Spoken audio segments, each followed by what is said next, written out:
Hello and welcome to another episode of Sangoma Society. My name is Uhani Wagamakwakwa Epasini and I am UMakhosi Nomabutho Emsam. I am Honey Tell a Story on all social media platforms.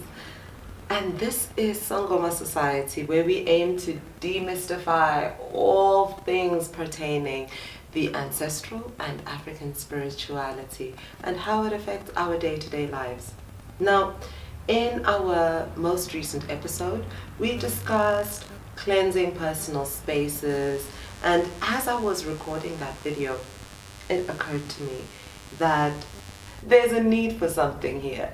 Something I haven't seen in the comment section. I haven't seen people asking me this particular question, but I think it's something I'd like to address. And that question is, when do you consult a Sangoma? When is it time? What are the signs, the signals to look out for that say, okay, maybe I need to actually stand up and go and consult? So specifically regarding cleansing energy in spaces, as I spoke, I felt this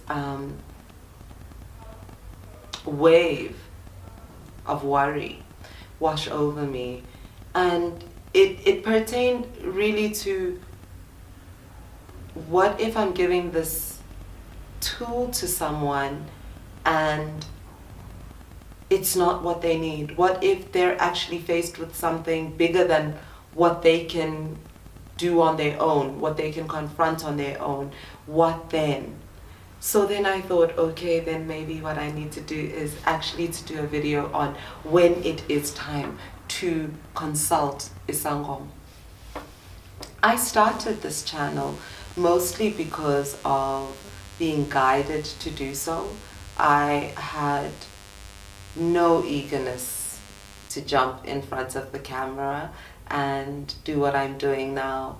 I love the camera, and it is my primary source of income as someone who is a storyteller.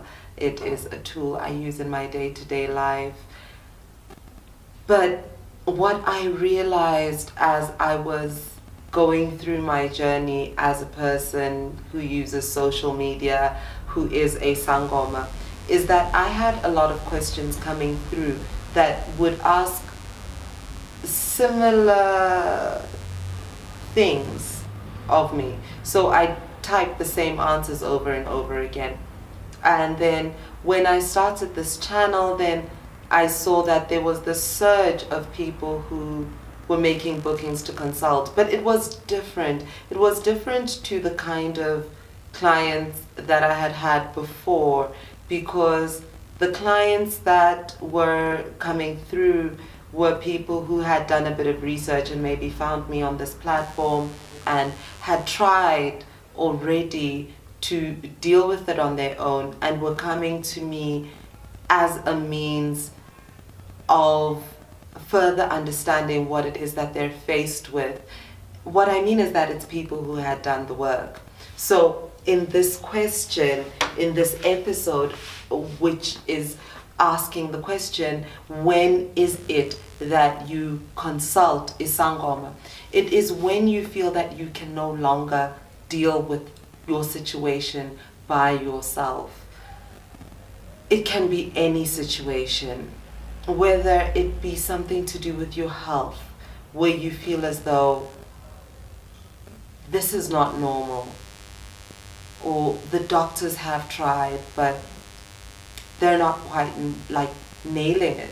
It's always this or that, or never quite getting to a diagnosis that actually helps you to get treated. It is when you've watched the video on how to cleanse the space, when you've gone and gotten this and gotten that and done all you can do by yourself, and still something is not right energetically in your personal space. That is when you stand up and you go to a Sangoma and you say, this is happening in my life or in my home and I need assistance. I need to understand the root of this problem. Please assist me. Please help me to decipher the situation.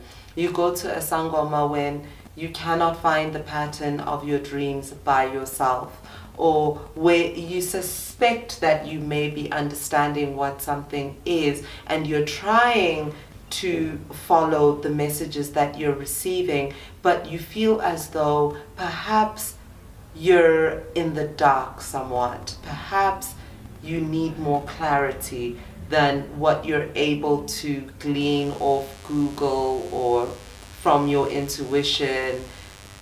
And now you actually need to sit down with someone who can address your questions one-to-one. You don't run to a Sangoma because you want something bad to happen to somebody else. You don't run to a Sangoma because you want somebody to stay in your life. You come to Isangoma when you need assistance with where your intuition has come to its furthest extent. You consult when you know what it is that you need help for. Sometimes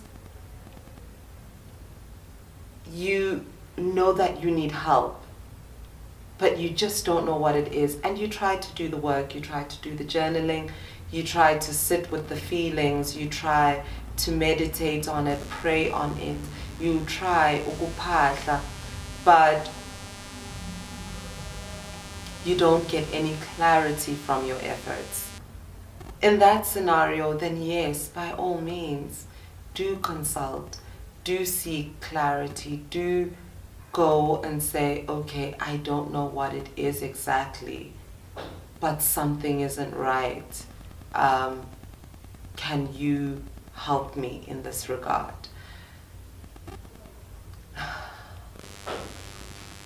It's such an intense thing to conduct a consultation. It really breaks my heart when I see people who, because of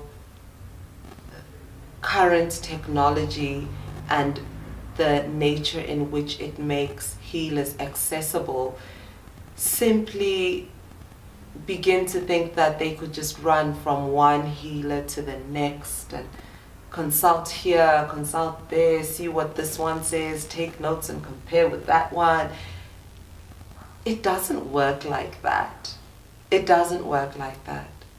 Sometimes you're running from pillar to post because the answer that you've been given is not the answer that you want.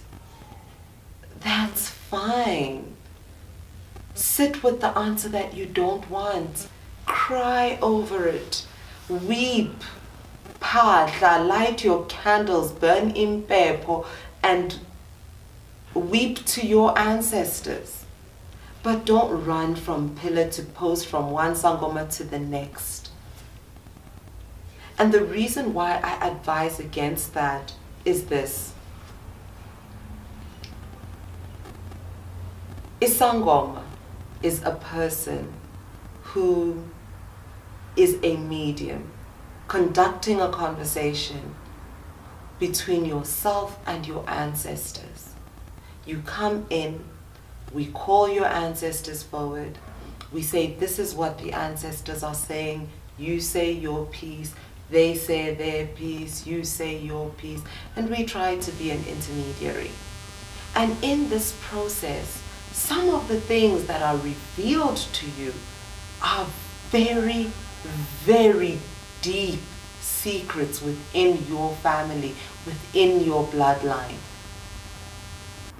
Now, would you run around to just anybody telling them your secrets? Would you? I know I wouldn't. I would exercise some discretion.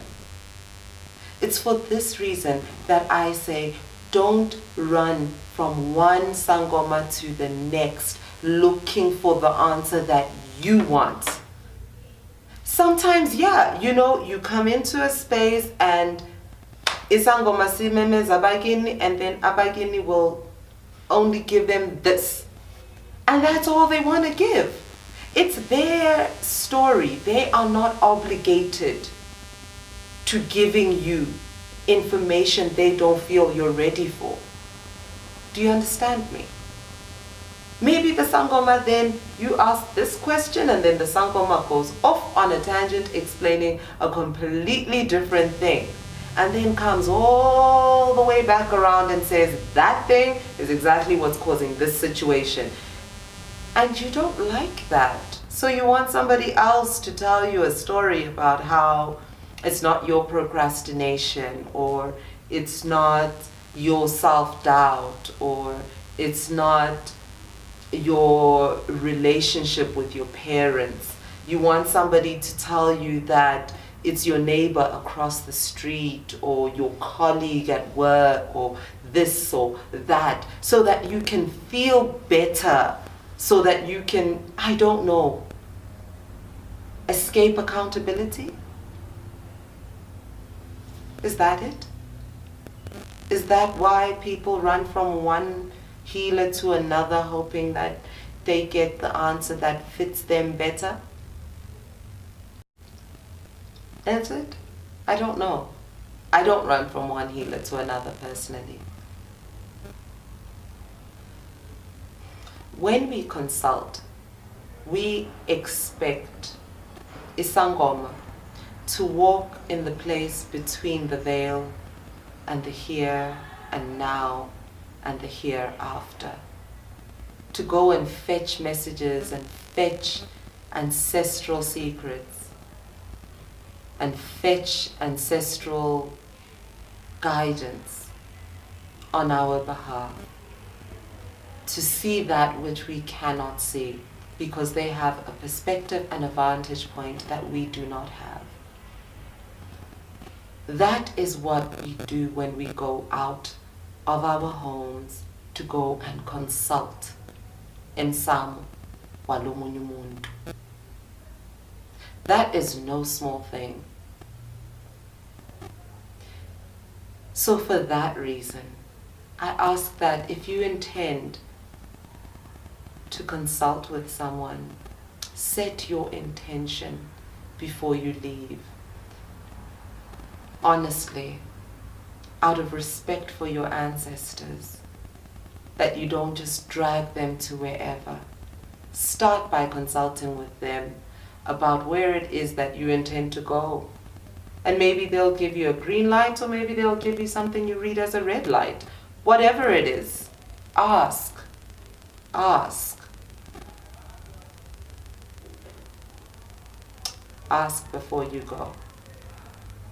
I hope that this episode has given you some clarity on when is the right time to consult a Sangoma. My name is Uhani Wagamakwakwa Epaseni UMakhosi Nomabutho Emsamo, and this is Sangoma Society, where we aim to demystify all matters pertaining the ancestral and African spirituality. I am Honey Tell a Story on all social media platforms, and if this is your first time on this channel, please subscribe. We're here every Sunday talking about the matters that affect our day-to-day life. If you have a question that you don't feel I've answered about this topic on this episode, please pop down in the comment section below and ask away. Until next week, Makho.